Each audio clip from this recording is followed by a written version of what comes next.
Քրեական ոստիկանության Երևան քաղաքի վարչության թմրամիջոցների ապօրինի շրջանառության դեմ պայքարի բաժնի ծառայողներն ու ազգային անվտանգության աշխատակիցները հերթական օպերատիվ տեղեկությունն իրացրին փետրվարի 6-ին ժամը 16:30-ի սահմաններում թմրամիջոց ապօրինի ձեռք բերելու, պահելու եւ իրացնելու կասկածանքով Արինբերդի 5-րդ նրբանցքում քրեական ոստիկանները ձերբակալեցին Աբովյան քաղաքի բնակիչ 2 եւ Հրազդան քաղաքի բնակիչ 1 տղամարդու։ Վերջինիս վարած ՎԱԶ 2105 մակնիշի մեքենայով հանդերձ նրանք տեղափոխվեցին վարչություն։ 31-ամյա Աբովյան խուզարկությամբ հայտնաբերվեց տոպրակ մեթամֆետամինի նմանվող զանգվածով, որի քաշը կազմեց 1 կիլոգրամ 96 գրամ։ Կազմված փաստաթղթերն ուղարկվել են Էրեբունի եւ Նուբարաշեն վարչական շրջանների քննչական բաժին։ Նախաձեռնվել է քրեական վարույթ, հանգամանքները պարզվում են։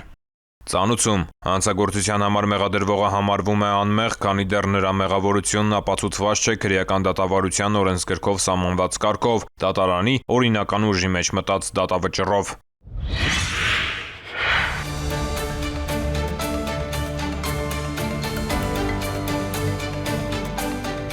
Սիգի ձվադրման սեզոնի հետ կապված Սևանալճում ամեն տարի արգելվում է սիգի որսը։ Նպատակը պարզ է՝ արդյունագործական մեծ պահանջարկ ունեցող ձկնատեսակի վերարտադրության ապահովումը։ Ձկան մայրական կազմը շատ ավելի խոցելի է, քանի որ վտարներով մոտենում են ափին ձվադրելու համար։ Եվ այս արգելքի նպատակն էլ այդ մայրական վտարների պահպանությունն է, որպեսզի կարողանան ձկնկիթը բաց թողնել լճում, դրանով ապահովելով ձկան վերարտադրությունը։ Գործընթացը համակարգում է շրջակա միջավայրի նախարարությունը, իսկ կոնկրետ միջոցառումներին մասնակցում են նաև այլ կառույցներ։ Էկոպարեկային ծառայությունը հսկողությունը խստացնում է եւ ուժեղացնում է լճի վրա, բնապահպանության տեսչական մարմնի գործընկերները ամբողջ Հայաստանի Հանրապետությունում եւ Էլի Գեղարքունիքի մարզում շրջիկ այցերով իրականացնում են այդ վերահսկողական գործընթացները։ Այստեղ մեծ աջակցություն է ցուցաբերում ներքին գործերի նախարարությունը եւ դրային պարեկների եւ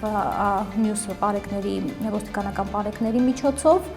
Մարզպետարանը շատ մեծ դերակատարում ունի իր համայնքների հետ աշխատանքում, Սևան ազգային պարկը, էկոպարեկային ծառայությունը։ Սիգի որսի արգելքը անցած տարվա նոյեմբերի 20-ից մինչև այս տարվա փետրվարի 1-ն էր։ Նախորդ տարվա համեմատ խախտումների թիվը նվազել է, ինչը ոչ միայն հսկող մարմինների աշխատանքի, այլև քաղաքացիների իրավագիտակցության բարձրացման արդյունք է։ Ու թեև այս անգամ եւս առաջնային տեղը տրվել է բացատրական աշխատանքին, ցավոք խախտողներ կան։ Իսկ նման դեպքերում արդեն պետք է կիրառել վարչական ներգործության միջոցներ։ Հիշեցնենք, որ առանձին դեպքերում նման խախտումները ենթադրում են նաեւ քրեական պատասխանատվություն։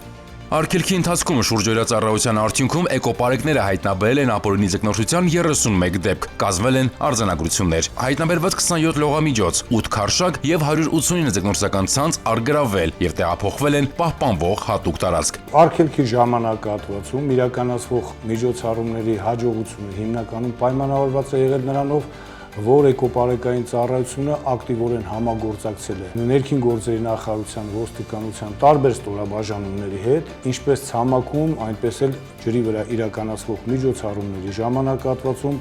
ոստիկանությունը ակտիվ աջակցություն է ցուցաբերել հասարակական կարգի պահպանության դեպքերով, նաև իրենք են նախաձեռնել իրավախախտման դեպքերի հայտնաբերումը, համալիր միջոցառումներ իրականացվել միջպետական ճանապարհներին, մայրուղիներին, որտեղ ստուգման են ենթարկվել տրանսպորտային միջոցները,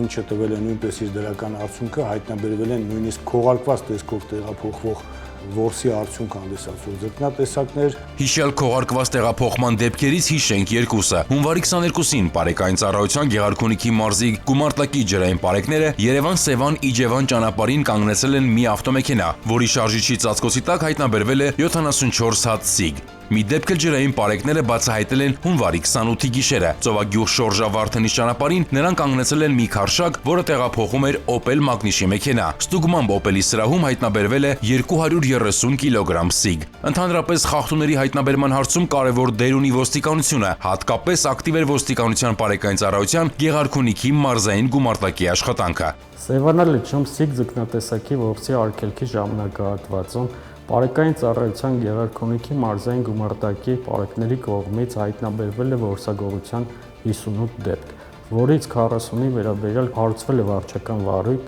իսկ 18-ի վերաբերյալ քրեական վարույթ։ Ընդհանուր հաշվով հայտնաբերվել է մոտ 12000 հատ ձուկ, ընդհանուր 4.5 տոննա քաշով։ Ծառայության ընթացքում հայտնաբերվել եւ առգրավվել է նաեւ որսագործիքներ եւ լողամիջոցներ, մասնավորապես նավակներ, նավակների շարժիչներ, ձկնորսական ցանցեր եւ այլն։ Սիգի ապօրինի որսը կանխելու միջոցներից մեկն էլ ձկան վաճառքի կանխումն ու բացահայտումն է։ Այս ուղղությամբ ոստիկանությունը միջոցառումներ է ձեռնարկել հանրապետության ողջ տարածքում։ Բնապահպանության եւ ընդերքի տեսչական մարմնի տարածքային բաժինների հետ համատեղ ձեռնարկած միջոցառումների արդյունքում բարեկային ծառայության աշխատակիցները Շիրակի մարզում հայտնաբերել են 273 կիլոգրամ, Վայոց ձորում 32, Տավուշում 147, իսկ Կոտայքում 182 կիլոգրամ սիգ։ Սիգի վաճառքի դեպքեր են կանխվել նաեւ Մայրաքաղաքում։ Միջոցառումներին մասնակցել են նաեւ համայնքային ոստիկանության ծառայողներ, հայտնաբերվել է 78 կիլոգրամ սիգ։ Իհարկե խախտումներ հայտնաբերելը, խախտողներին պատասխանատվության ենթարկելը, որսամիջոցներ առգրավելն ու այլ պատժիչ միջոցները կարևոր են։ Սրանք նույնպես ունեն կանխարգելիչ նշանակություն, որ արդյունք կտան արդեն սիգի որսի հաջորդ արգելքի ժամանակ, իսկ այսօր շատ ավելի կարևոր է լսել մասնագետների նախնական ամփոփումը համալիր միջոցառման բուն նպատակի առումով։ Այս ժամանակահատվածում իրականացվում է լճում նաև գիտական որս, որտեղ ներգրաված են Սևան ազգային պարկի ձկնաբանը, Գիտությունների ազգային ակադեմիայի ձկնաբանները, նախարարության աշխատակիցները եւ Սևանի իշխանի հիմնադրամի գործընկերները։ Համատեղ որսը նպատակ ունի ուսումնասիրելու ձվադրող վտառը եւ ձվադրման գործընթացը, դրա արդյունքները գրանցելու համար։ Այս պահի դրությամբ կարող ենք փաստել, որ ձվադրման գործընթացը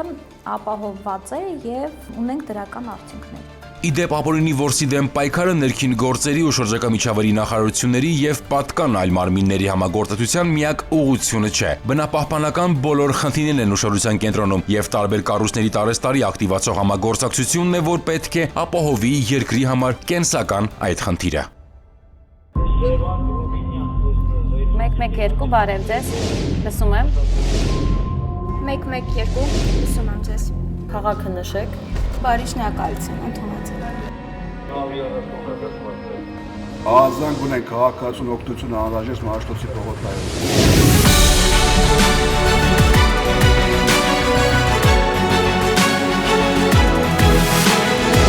112 մեկ զանգ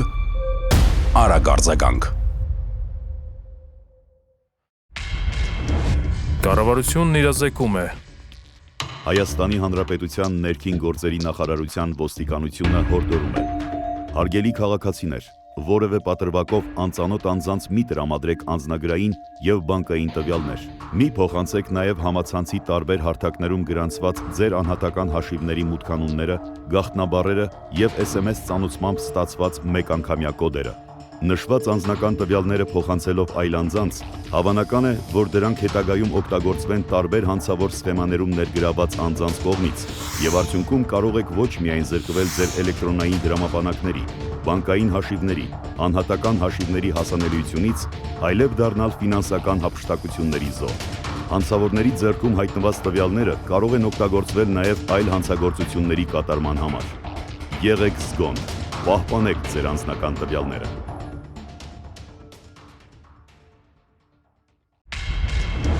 Կառավարությունն իրազեկում է։ Կասկածելի անձանց եւ կազմակերպությունների միջոցով մի ստացեք եւ մի փոխանցեք դրամական միջոցներ։ Հարգելի քաղաքացիներ, ներքին գործերի նախարարության ոստիկանությունը հորդորում է դրսևորել առավելագույն զգոնություն, երբ անծանոթ անձին հորդորում կամ խնդրում են իրականացնել դրամական միջոցների ընդունում եւ փոխանցում։ Ձեռնպահ մնացեք կասկածելի գործունեություն իրականացնող հիմնադրամների կամ կառույցների միջոցով դրամական որևէ փոխանցում ընդունելուց կամ կատարելուց։ Այդպիսի փոխանցումների հետևանքով կարող եք ոչ միայն ֆինանսական կորուստներ ունենալ, այլև ձեր կամքից անկախ դառնալ հանցավոր շղթայի մի մասը։ Եղեք զգոն եւ չեք դառնա զեղծարարության զոհ։